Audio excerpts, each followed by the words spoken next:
আমাদের সবার প্রিয় কবিগুরু রবীন্দ্রনাথ ঠাকুর তার লেখা কবিতার মধ্যে যে প্রকৃতির বর্ণনা দিয়েছেন, আমাদের ছোট নদী চলে আঁকে বাঁকে, বৈশাখ মাসে তার হাঁটু জল থাকে। সঙ্গীতের মধ্যে বুঝিয়ে দিয়েছেন গ্রাম ছাড়া ওই রাঙা মাটির পথ আমার মন ভোলায় রে। সব মিলিয়ে প্রকৃতির মাঝে তিনি যেন খুঁজে পেয়েছেন একরাশ শান্তি, আর সেটা হলো আমাদের সবার প্রিয় শান্তিনিকেতন।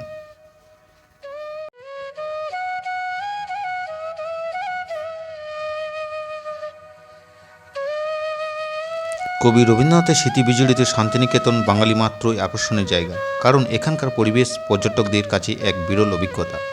একবার গেলে বারবার যেতে ইচ্ছে করে।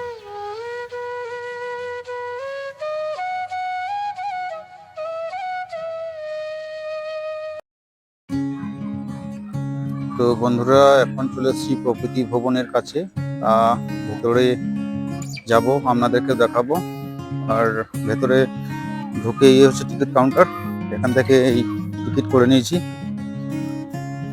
তা দেখতে থাকুন, আমি এগিয়ে যাচ্ছি, আপনাদেরকে দেখাচ্ছি পাবেন। বিভিন্ন রকম পাথর এখানে সাজানো রয়েছে, বিভিন্ন রকম, এই যে এখানেও আরো পাথর রয়েছে।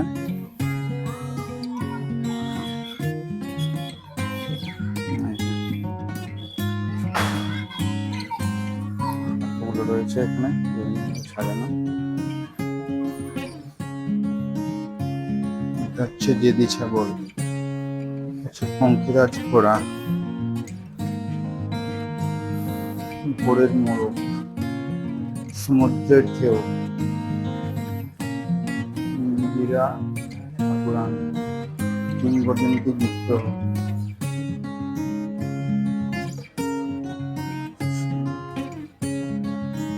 বিভিন্ন রকমের এরকম সাজানো আছে। তা এগুলো হচ্ছে প্রাকৃতিকভাবে সৃষ্টি কাঠের, এগুলো কোনো ছিনা হাতুড়ির কাজ না। তাই প্রাকৃতিকভাবে সৃষ্টি হওয়া জিনিসগুলোকে এখানে সংগ্রহ করে রাখা হয়েছে দেখার জন্য। তা আপনারা এসে এখানে দেখতে পারেন প্রাকৃতিক ভবন বা প্রকৃতি ভবন, মিউজিয়ামে রাখা আছে, ওগুলো দেখতে পারেন।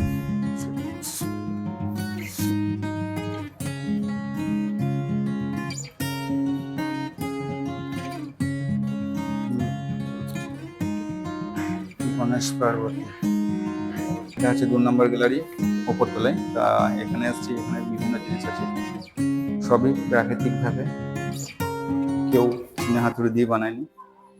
তা দেখতে থাকুন। স্বাধীনতার মশাল, গান্ধীজির লবণ সত্য,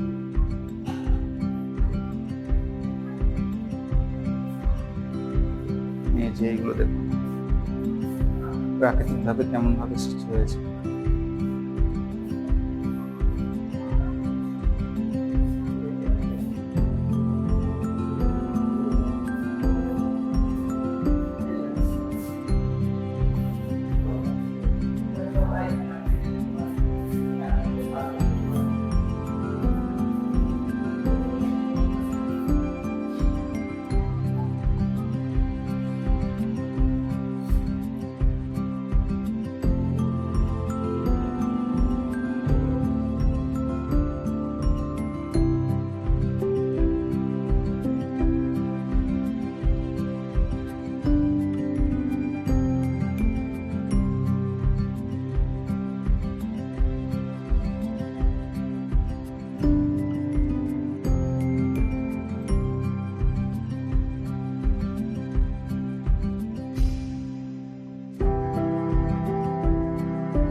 প্রকৃতি ভবন দেখে বেরিয়ে গেলাম।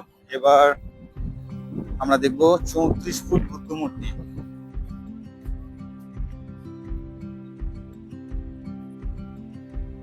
তো আমরা এখন চলে এসেছি,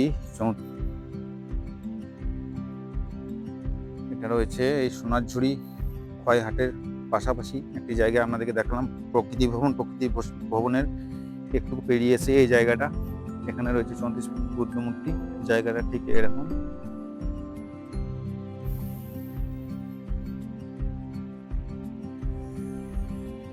আর এই যে গাছটা দেখতে পাচ্ছেন, এটা হচ্ছে বোধি বৃক্ষ। এটা বুদ্ধগয়া থেকে এনে এখানে লাগানো হয়েছে। আর এখানে ঠিক গাছের নিচেই বুদ্ধদেবের একটা মূর্তি রয়েছে।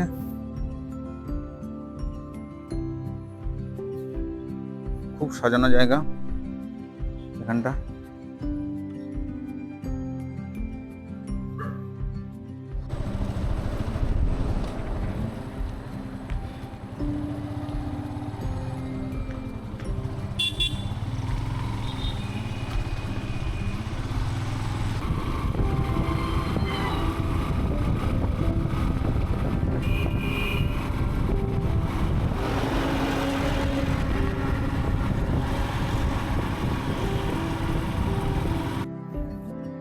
এখন দাঁড়িয়ে আছি সুরুল রাজবাড়ির কাছে, আর এটা বড় বাড়ি। সুরুল জমিদার বাড়ির সাথে সাথে এখানকার আকর্ষণীয় জিনিস হলো লক্ষ্মীনারায়ণ মন্দির ও জোড়াশিব মন্দির। মন্দিরের দেওয়ালে বিভিন্ন দেবদেবীর টেরাকোটা ও পোড়ামাটির কাজে অলঙ্করণ করা। বছরের অন্যান্য সময় ফাঁকা থাকলেও দুর্গাপুজোর সময় থাকে খুব জমজমাট। দুর্গাপূজায় এখানে ছোট্ট একটি মেলাও বসে।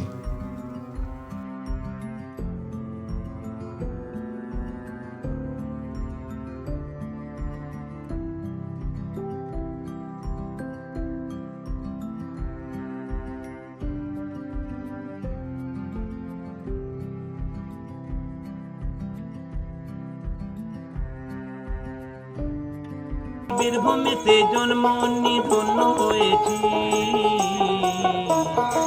তারাতে লাল মাটির সুর পেয়েছি, তারাতে লাল মাটির সুর পেয়েছি।